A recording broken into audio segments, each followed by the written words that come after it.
Saturdays with Senior Talk here on WVON 1690 AM. Joining us once again is, I almost want to call him my brother, Terence Sims, Senior Services Director at Chicago Commons. We're getting ready to dig in deep, y'all. Hold tight, hold tight. Welcome again, Terence. How are you this beautiful Saturday morning? Good morning, good morning. I'm doing great. I hope you're doing well. Life is good, life is good.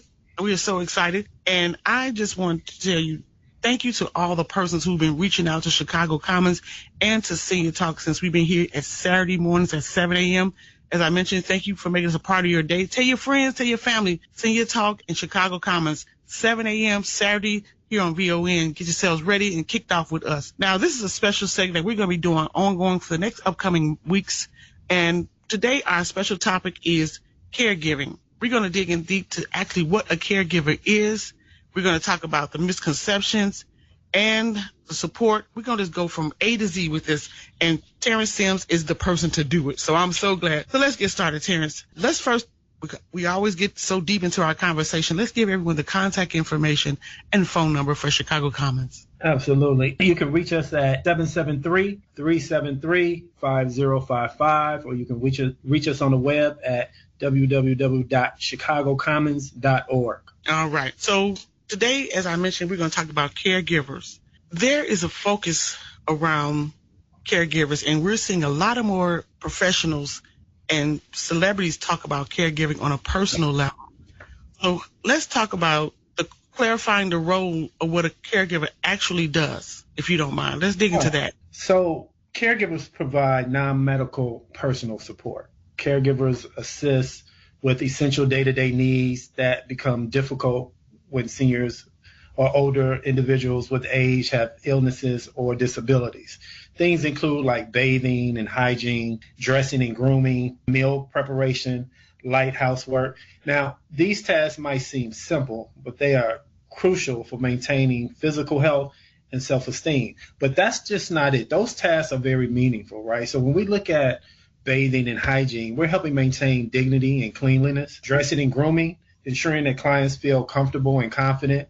Meal preparation, planning and cooking nutritious meals tailored to their specific dietary needs. And then light housekeeping, laundry, dishes, tidying up to maintain a safe environment. But that's just one aspect of it.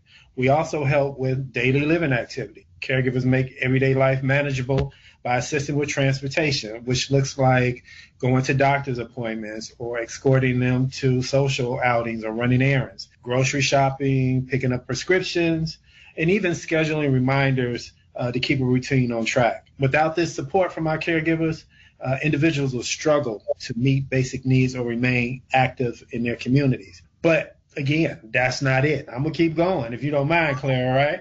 You're doing a great job. Please go. So I think about companionship and emotional support, right? So we talk about the hard skills. We talk about the tasks of cooking and cleaning. But one of the most powerful aspects of caregiving is often overlooked, and it's that human connection.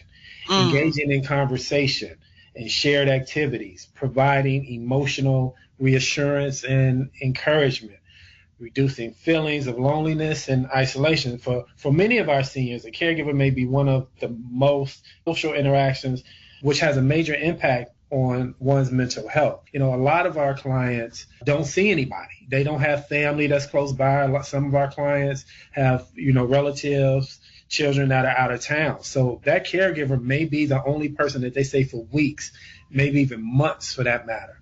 Also, there's a safety monitoring in place. Caregivers also help prevent accidents and ensure a secure living environment, watching for fall risk and mobility issues, offering medication reminders. We don't administer medication because that's more clinical, but we can remind them when to take medication. They also notice changes in health behavior because sometimes our clients come to us in great health or good health, and then over a period of time, because some of our long-standing clients have been with us over 20 years, they may see a decline in their health. So that caregiver is the first person oftentimes, if the client doesn't have family members that check on them on a regular basis, for alerting us here at Chicago Commons, in which we alert the case manager, and then we do a reassessment to just ensure, that there are not other needs that need to be met beyond just home care services. That's a great analogy, but here is the question. How do you have someone become comfortable with receiving home care and,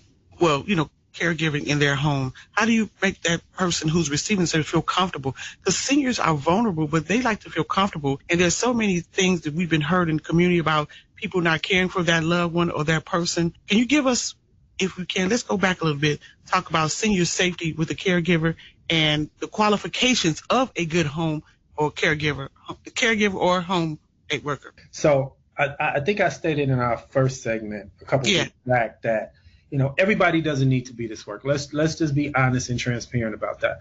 Caregiving is not for everyone. Just because you took care of your mother or a neighbor or a brother or uncle doesn't necessarily mean that you can take care of somebody that you do not know. There's a difference, and how they need to be taken care of is something really specific when it comes to taking care. And we have our own value standards as to how Chicago Commons, how it delivers our excellent home care services. So one thing I'll say, or a couple things I'll say, when I look at personal qualities or professional skills or the emotional intelligence of a caregiver, I look at some very specific things when I look at what type of caregiver. And this is what we explain to our clients, the type of caregivers that they will get in their home. Core personalities would be compassion and empathy and patience and reliability and consistency. Interpersonal skills we look for: strong communication, respectfulness, emotional intelligence, as I just stated, practical caregiving abilities, pay attention to detail, problem solving, physical stamina, and safety awareness. We have some caregivers that are actually 75 years and older taking care of our clients that are actually younger than them. So that is one misconception, that, all caregivers are a certain age. We have a wide range of caregivers that actually meet these standards. And then you have to have a professional mindset, integrity and trustworthiness and flexibility and commitment to learning, going above and beyond, being able to build meaningful relationships, not just complete tasks, and that's some of the misconceptions that people think, oh, I can just go in, I can cook, I can clean, I can sweep, I can do that, I can run errands.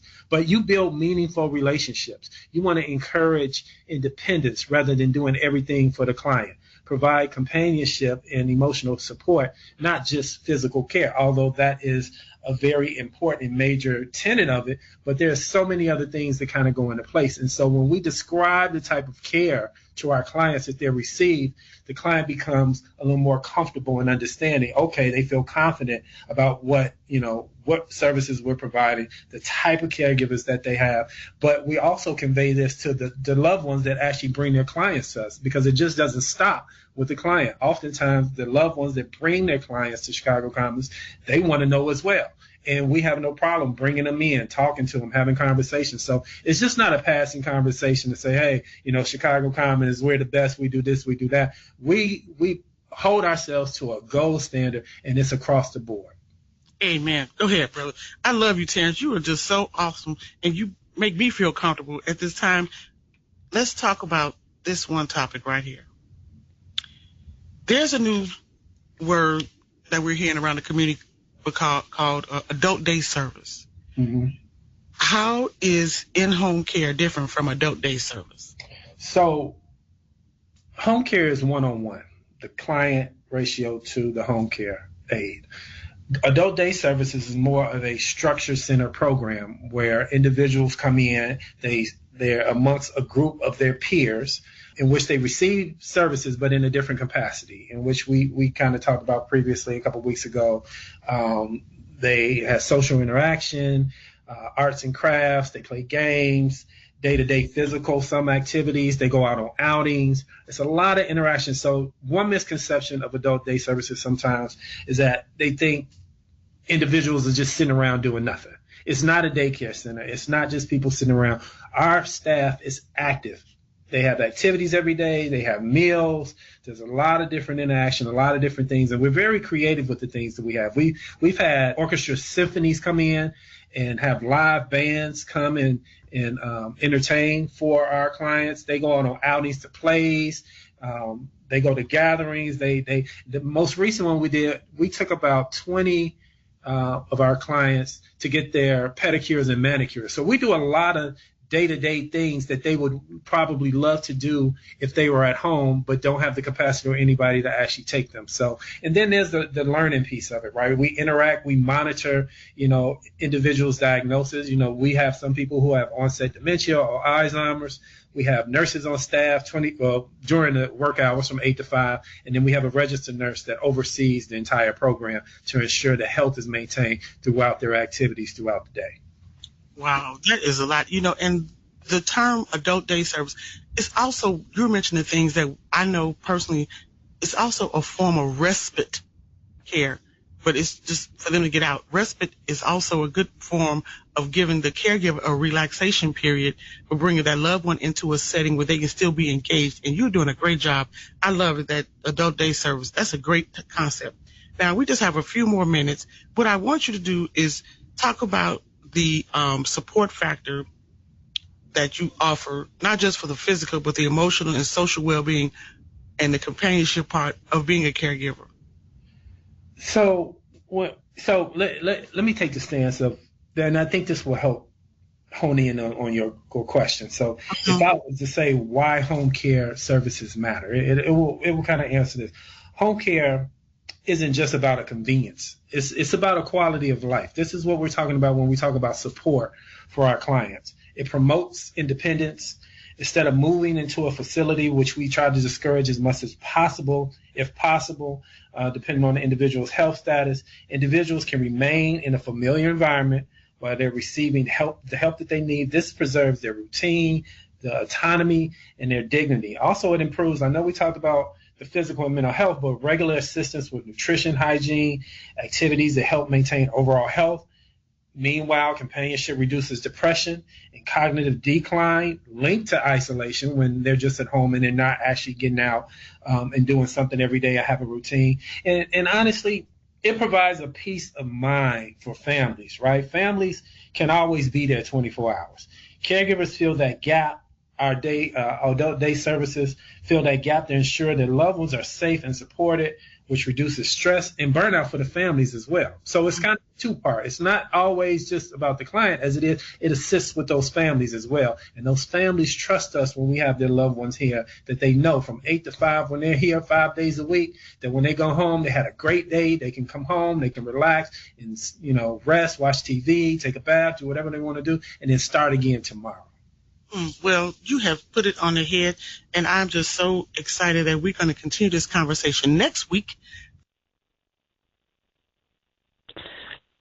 All right, family. God bless you. Thank you so much for tuning in to that special segment with Chicago Commons. Terence Sims is an absolute whiz, and let me say, caregiving is a serious business, and we lift up our caregivers across the country and nation because it sometimes is unpaid. I know there's many, many people who are caring for a loved one. You're looking for resources. Definitely visit our website, Senior Talk Media. We would love to be a branch for you. That's why we're here on this platform, WVON, to be a resource and information show for people getting better with age, which is families, which is caregivers, which is all of us.